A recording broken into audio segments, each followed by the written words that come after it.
الله الرحمن الرحيم فاسألوا أهل الذكر إن كنتم لا تعلمون. الحمد لله والصلاة والسلام على رسول الله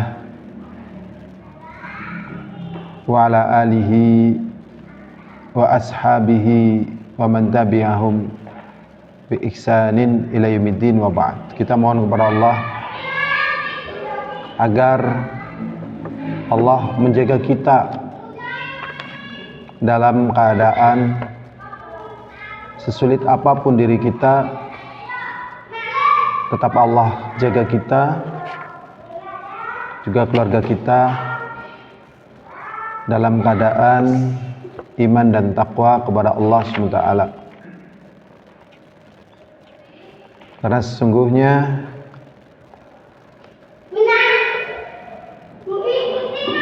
tatkala tetap dalam penjagaan Allah, itulah yang terbaik bagi manusia.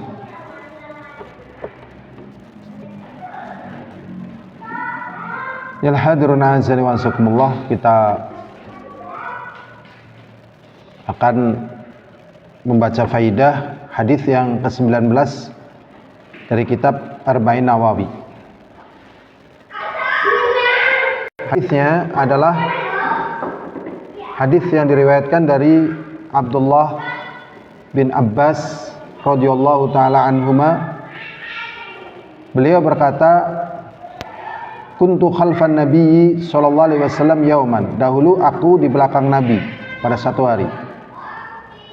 Faqala li, kemudian Rasulullah sallallahu alaihi wasallam mengatakan, ya gulam, wahai anak, inni uallimuka kalimatin, sesungguhnya aku mengajarimu beberapa kata. Ihfazillaha yahfazka, jagalah olehmu Allah, maka Allah akan menjagamu. Satu ya. Kemudian yang kedua, ihfazillaha tajidhu tujahak, jagalah oleh Allah, maka Allah akan berada di depanmu. Kemudian yang ketiga, idza sa'alta fas'alillah, apabila engkau meminta, maka mintalah kepada Allah. Keempat, wa idza sta'anta fasta'in billah, dan apabila engkau meminta, maka mintalah kepada Allah. Kelima, wa'lam annal ummata, ketahuilah sesungguhnya umat, lau ijtama'at, apabila berkumpul, ala yang fa'uka, untuk memberikan manfaat kepadamu, bisyai'in, dengan sesuatu. Sesuatu di sini umum dari kemanfaatan. Lam yang fa'uka, maka mereka tidak mungkin bisa memberikan manfaat kepadamu, illa bisyai'in qad katabahullahu lak, kecuali dengan sesuatu yang memang sudah Allah takdirkan kemanfaatan itu akan Allah berikan kepadamu. Yang keenam, wa in ijtama'u ala ayadurruka, dan apabila manusia berkumpul ingin memberikan mudarat padamu, bisyai'in, dengan sesuatu mudarat, sifatnya umum. Karena mudarat itu banyak, dengan satu mudarat. Lam yadurruka, maka mereka tidak bisa memberikan mudarat kepadamu, illa bisyai'in qad kataballahu alaik, kecuali dengan sesuatu yang telah Allah takdirkan untukmu. Rufi'atil aqlam, pena telah diangkat. Wajaffatis suhuf, dan lembaran telah kering. Hadis ini dikeluarkan oleh Imam Tirmidzi. Nomor hadis 2516. Wa qala haditsun hasan sahih, dan Imam Tirmidzi mengatakan hadis ini adalah hadis hasan sahih. Ini istilah yang dimiliki oleh Imam Tirmidzi, hasan sahih begitu. Wa fi riwayatin ghairi Tirmidzi, dan riwayat selain daripada Imam Tirmidzi dari lafaz lain dari yang diriwayatkan oleh Imam Tirmidzi, yaitu ihfazillah tajidhu amamak, jagalah oleh Allah, maka engkau menjumpai Allah di depanmu. Perbedaan lafaz. Tapi di sini ada tambahan. Jadi yang keenam, ta'arraf ilallahi firraha, ingatlah kamu kepada Allah di waktu longgarmu, ya'rifka fi syiddah, maka Allah akan mengenal kamu tatkala kamu dalam keadaan syiddah, dalam keadaan genting, susah. repot, payah. Orang Arab bilangnya syiddah. Wa'lam. Kemudian ada tambahan lagi, berarti yang ketujuh nih. Wa'lam, ketahuilah annama akhba'aka lam yakun liyusibaka. Ketahuilah sesungguhnya apa yang luput darimu pasti tidak akan bisa kamu dapatkan. Jadi kalau memang ditakdirkan luput, tidak bisa diraih. Walaupun mungkin sudah di kerongkongan, pun akan dimuntahkan. Ya bukan hanya udah di depan mata ya. Jadi bukan hanya di depan mata ya, sudah di depan mata, bahkan mungkin sudah di perut, dimuntahkan lagi.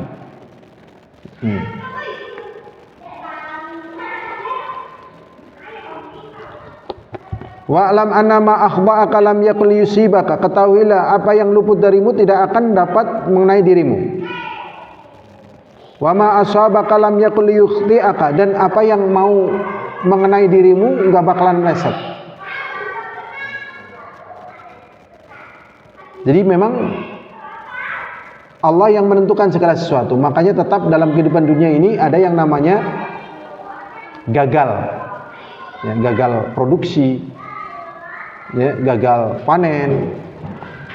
Jadi gagal itu tidak bisa dihilangkan dalam kehidupan ini. Jadi tidak bisa orang mengatakan loss gagal. Nah, ini bahasa yang sering buat motivasi, loss gagal dalam masalah usaha ini misalnya. Itu nggak bisa karena adanya ketentuan Allah. Ya, adanya ketentuan Allah. Kita lanjut saja biar tidak terlalu berpanjang penjelasan. Wa ma asabaka lam yakun liyukhdi'aka. Dan apa yang kena pada dirimu enggak bakalan meleset dari dirimu. Ya. Wa alam anan nasra ma'as sabri. Ketahuilah bahwasanya berarti yang ke-8 ini. Sesungguhnya pertolongan itu ada bersamaan dengan kesabaran. Jadi kalau orang tidak memiliki kesabaran berarti tidak ada pertolongan. Jadi adanya pertolongan karena memang sabar. Jadi berproses dulu, kemudian sabar, nanti akan ada pertolongan.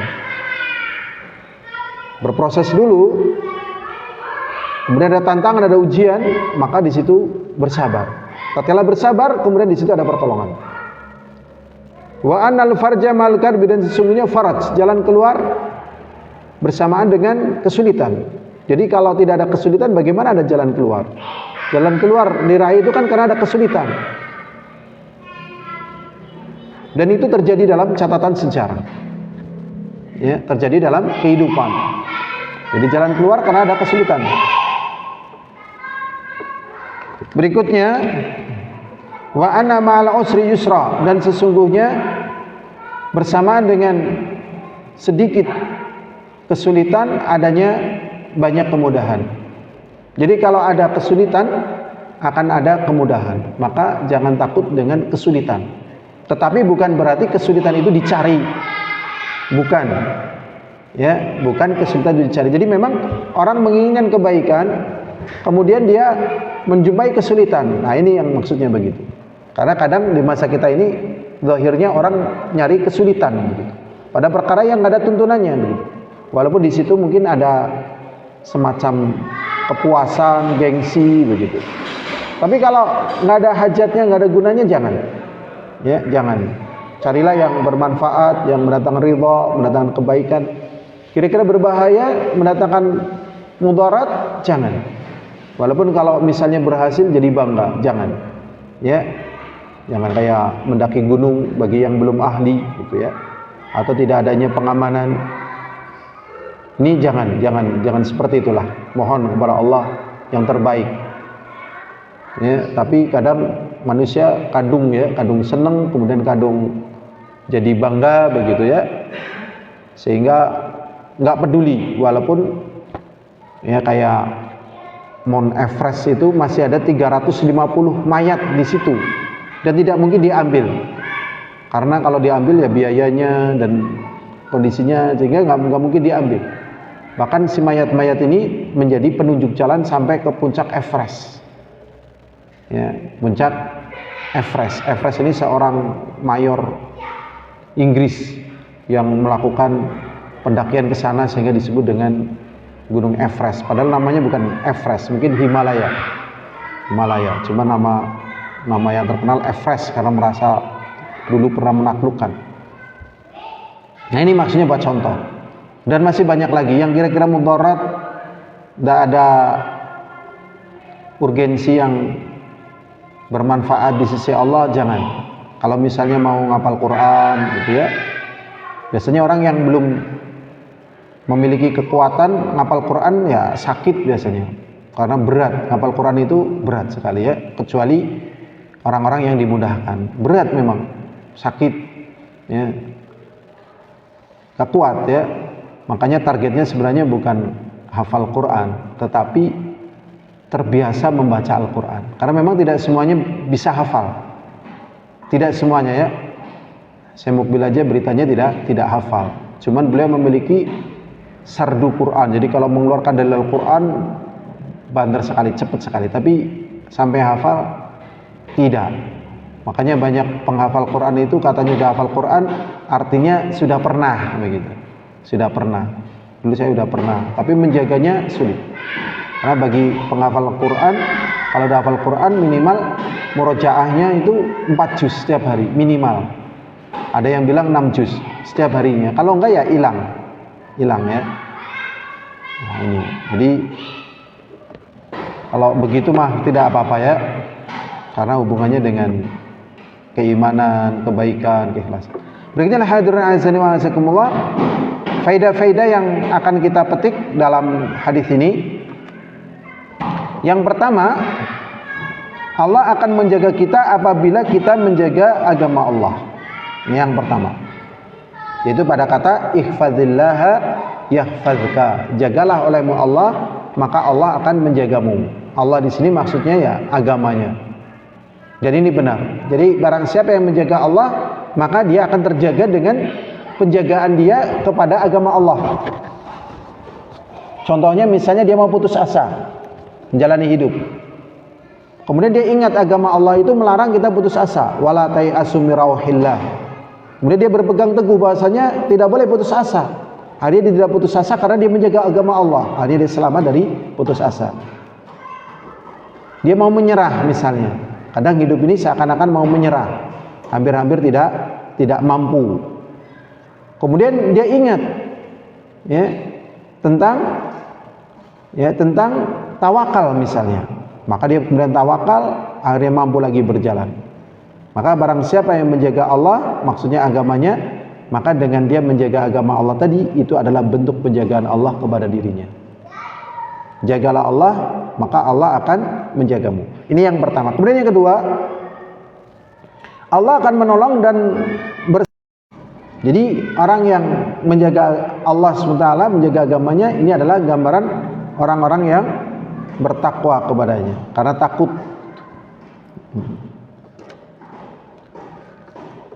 Kemudian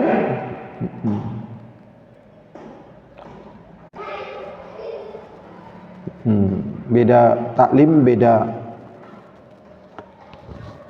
jenis faidah ya, walaupun sama-sama benarnya.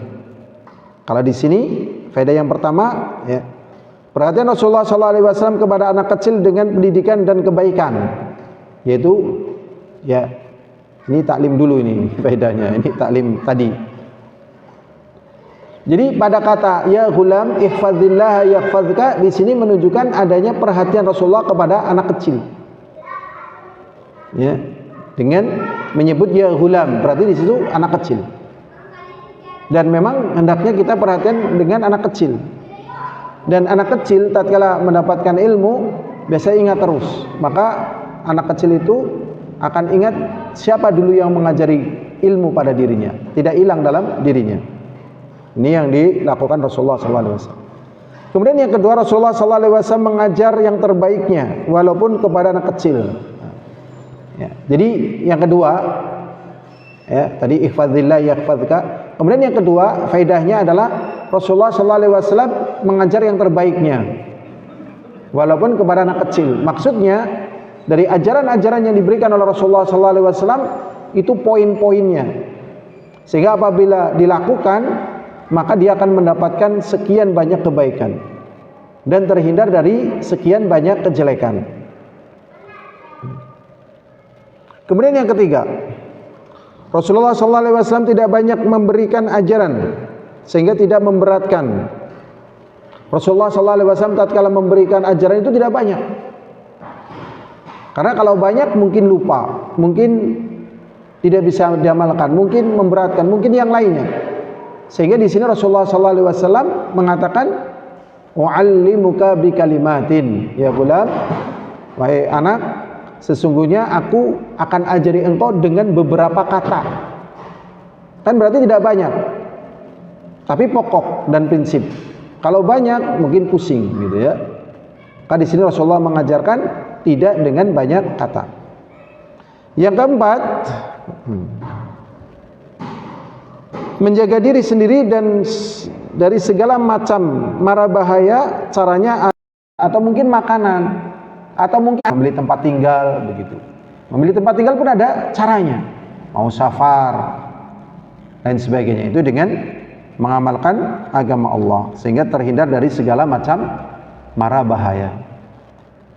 Yang kelima, faedahnya, pertolongan Allah akan senantiasa datang tatkala kita mengamalkan agama Islam. Itu agama ini. Jadi tatkala kita mengamalkan agama kita, maka pertolongan Allah senantiasa datang. Sebagaimana tadi, ya, sebagai bentuk penjagaan Allah SWT. Jadi Allah menjaga kita, artinya kita ditolong oleh Allah. Jadi dengan mengamalkan agama kita, maka kita akan ditolong. Nah, di sini membutuhkan adanya apa? Thiqatum billah.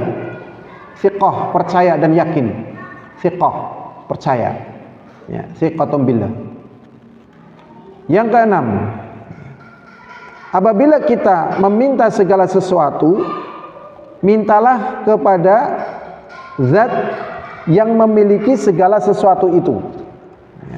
Mintalah kepada zat yang memiliki segala sesuatu itu. Jadi kalau kita ingin segala sesuatu, mintalah kepada yang memiliki segala sesuatu itu.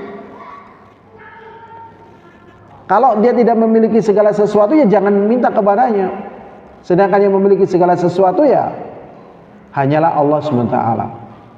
Qulillahumma malikal mulki tu'til mulka man tasha wa tu'izzu man tasha wa tudhillu man tasha biyadikal khair innaka ala kulli syai'in qadir tulijul laila bin nahar wa tulijul nahara bil lail wa takhrujul hayya minal mayyit wa tukhrijul mayyita minal hayy wa tarzuqu man tasha'u bighairi hisab. Ya, termasuk kekuasaan milik Allah. Qulillahumma malikal mulki tu'til mulka, katakanlah ya Allah, ya, malikal mulki tu'til mulka, raja di raja yang memberikan kekuasaan dan seterusnya. Ini kekuasaan kepada Allah. Pandaian, kesehatan, mungkin yang lainnya. Ya. Di masa kita ini banyak keluhan kesehatannya, mintalah kepada Allah. Bahkan minta kepada Allah pada tali sandal yang putus. Nah, minta kepada Allah. Ya, tali sandal yang putus, bayangkan. Mungkin ya yang lainnya yang lebih rendah. Itu dengan ucapan Rasulullah SAW, "Idza sa'alta fas'alillah." Maka kalau orang minta sesuatu kepada yang tidak memiliki sesuatu, maka kalau dia mendapatkan, sesungguhnya yang demikian itu merupakan istidraj. Ya, istidraj. Mungkin minta kepada syaitan kekayaan, diberi. Allah izinkan. Minta kepada syaitan kekayaan, diberi, Allah izinkan. Minta penglaris kepada syaitan, Allah memberinya, diizinkan. Tetapi Allah berlepas diri. Dan Allah tidak mau menjadi pelindungnya, penjaganya. Dan Allah murka pada perkara tersebut. Dan berapa banyak orang yang minta kepada syaitan tidak berhasil. Memang Allah tidak memberinya. Jadi tetap memintanya kepada Allah, karena syaitan juga tidak memiliki apa-apa. Bahkan syaitan itu ya Allah yang menciptakan. Adapun apa yang dirasa oleh manusia kalau minta kepada Allah itu lama, kepada syaitan itu cepat. Nah, itu tadi istidraj. Padahal meminta kepada Allah lebih cepat. Bahkan kita belum minta sudah dikasih, seperti mata, telinga, hidung, bernafas, pertumbuhan rambut kita, pertumbuhan kedewasaan kita, dan sebagainya. Kita belum minta udah diberi. Sehingga manusia itu tetap mengalami siklus. Mengalami apa? Siklus. Ya, mengalami siklus. Misalnya psikologi perkembangan misalnya. Pada psikologi perkembangan di usia 16, 17 ini lagi rancunya terhadap orang tua. Jadi orang tuanya adalah musuhnya. Tapi nanti berlalu, bahkan pada usia misalnya 30, 40, 50, justru dia di sini melihat betapa apa yang tidur. Nah, ini tanpa diminta Allah sudah memberikan siklusnya. Allah sudah memberikan siklusnya. Orang ingin jualan laris, dia nggak laris karena ada saingannya. Tapi saingannya ini kan juga kadang menua, kemudian mati. Maka orang-orang yang ingin jualannya laris, tatkala dia bertahan, saingannya mati, menua, ya dia jadi laris. Ya jadi permasalahannya tatkala dia belum laris, dia putus asa. Kemudian saingannya mati, sehingga kemudian nggak ada yang dagang lagi. Seperti misalnya dakwah, ini penting ya dakwah. Dakwah apa? Tatkala dia mencari orang beriman, ternyata orang yang berimannya sudah futur, udah meninggalkan gitu. Mau datang ke masjid, masjid nggak ada orang. Maka tatkala ada orang yang istiqomah dengan agamanya sebagai muslim, kemudian ada orang ateis ingin taubat datang ke masjid, ada ahli sihir datang ke masjid, ada begitu. Maka yang demikian ini tadi ya,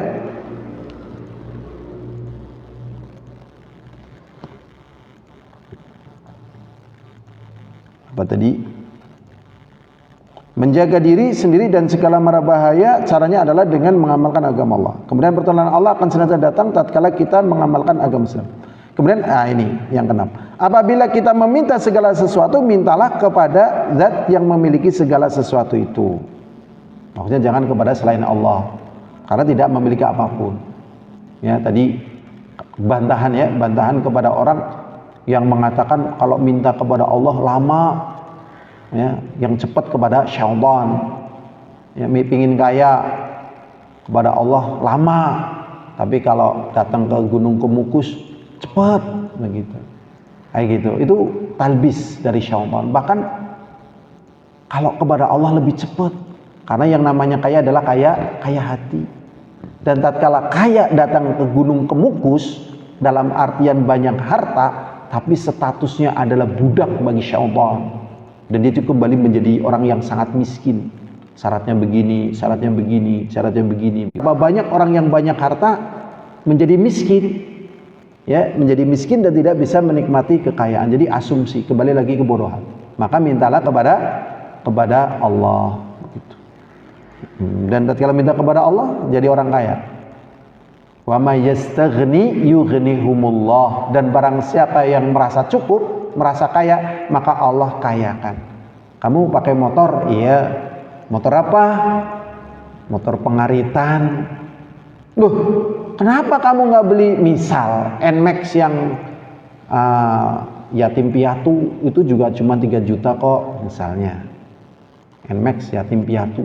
Maksudnya tidak ada BPKB-nya, tidak ada SNK-nya, tinggal pakai aja aman kok. Enggak lah, layaknya nyaman ini. Nggak apa-apa, nggak butuh, saya juga nggak tertarik, saya lihat NMAX nggak suka, terlalu gede gitu. Kayak gitu, iya. Tatkala dia mampu begitu, kaya dia, rumahnya dan seterusnya. Jadi miskin itu sebenarnya miskin jiwa. Dan tatkala jiwa dipenuhi, ternyata tidak pernah puas. Tidak pernah apa? Puas. Ya apa tidak? Ya, ke depan terus, ke depan terus, ke depan terus. Akhirnya orang kalau pingin kaya ternyata ya, yaitu Allah SWT. Yang ketujuh, meminta tolong kepada zat yang maha mampu memberikan segala bantuan. Jadi kalau kita meminta pertolongan, ya kepada zat yang maha mampu memberikan segala bantuan. Makanya tatkala orang menghadapi problem, yang pertama kali diteliti adalah hubungan dia kepada Allah. Hubungan dia kepada Allah. Jadi kepanikan itu sebenarnya lemahnya hubungan dia kepada Allah. Contoh, ya ini nyata.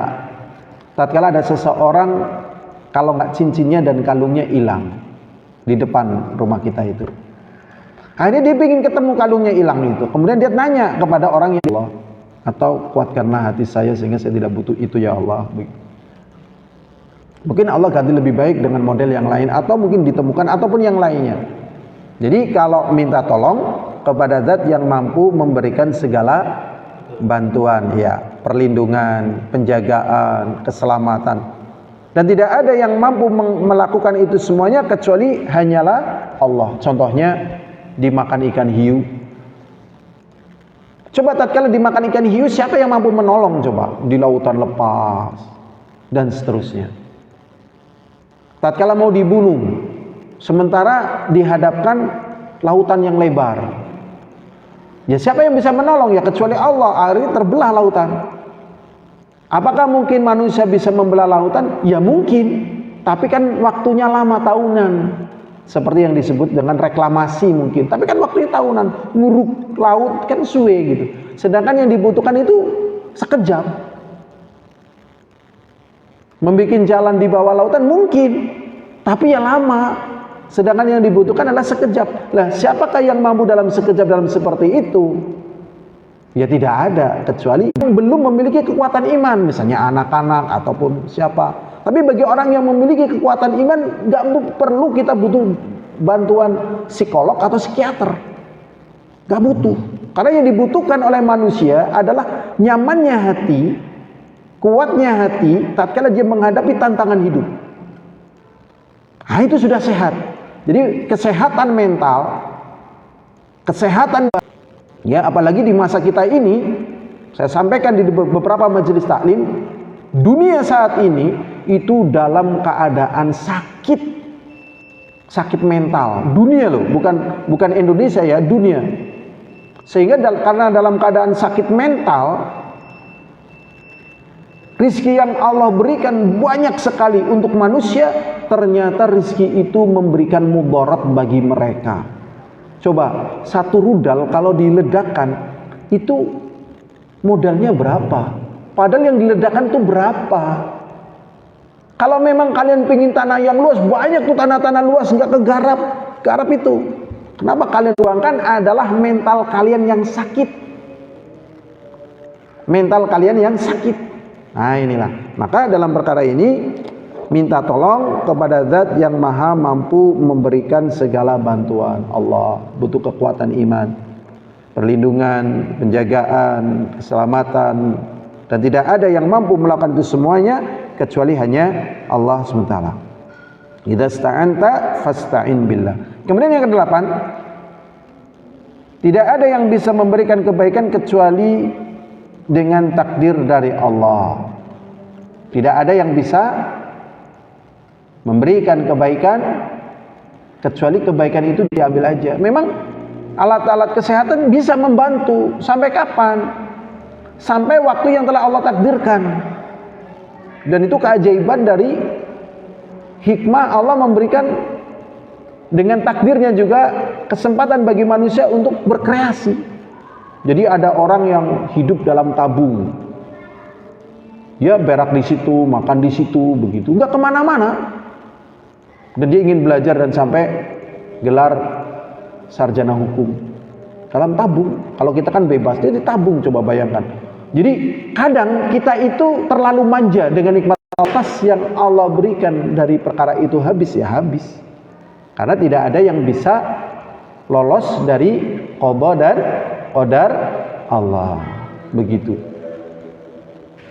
Tidak ada yang bisa lolos dari qada dan qadar Allah. Ini ada upaya dari kesehatan, orang-orang yang mati itu nggak dikubur, tetapi dimasukkan ke dalam tabung untuk menjaga hatinya, matanya, organ tubuhnya gitu. Karena ilmuwan lagi meneliti untuk membuat partikel nyawa. Jadi nanti kalau ketemu nyawa, nyawanya baru dimasukin jadi hidup lagi begitu. Nah pertanyaannya, betah teman urip nang dunya? Tidak bisa. Kalau berubah menjadi hamburger namanya bukan sate, ya hamburger, ya kan? Ya kan? Udah nggak akan lepas. Makanannya gitu-gitu aja walaupun namanya macam-macam. mau ini, mau itu, mau intinya itu makanannya itu aja sudah. Makanya nggak usah tertarik dengan kuliner, nggak usah mau ini mau itulah. Intinya ya itu sama, ya melebung tenggorokan, udah dunia gitu-gitu toh. Kalau di akhirat lah nanti sudah ganti, ya kan? Ada bidadari dan seterusnya. Sungai susu, sungai madu. Di sini sungai ya banyu, nggak mungkin susu, nggak mungkin madu, gitu nggak mungkin. Gitu-gitu aja. Ya cemburu, ya dendam, ya berharap, ya kayak gitu udah. Ya emosi, ya panik gitu. Tapi intinya ya gitu-gitu aja. Makanya tetap sandarannya kepada Allah Subhanahu wa taala. Kemudian berikutnya ya hadirin azani wa azakumullah. Tidak ada yang bisa memberikan mudarat kecuali memaafkan siapa? Latihan memaafkan siapa coba kira-kira? Latihan memaafkan siapa Mas Abdul Qahar?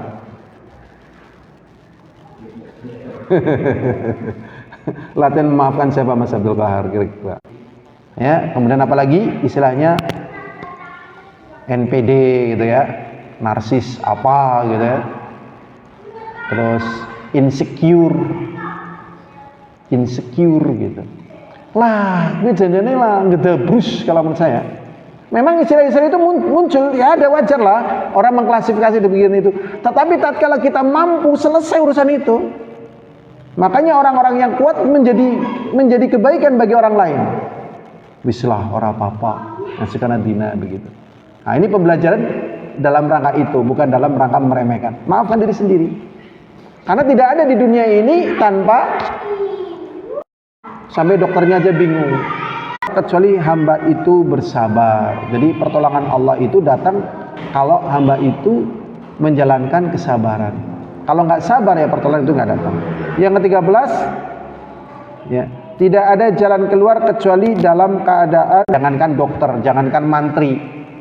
Wong ban kita bocor, kita masih butuh bantuan kok. Ke tukang apa misalnya, tembel, ke tukang pompa. Kita pompa sendiri pakai mulut bisa? Nggak bisa kan? Kita butuh bantuan. Nah, itu biasa orang yang lainnya. Situasi yang satu dengan situasi yang lainnya gitu. Gak apa-apa. Selagi masih boleh secara syar'i, dan itu pun dalam rangka akhdul asbab, mencari sebab.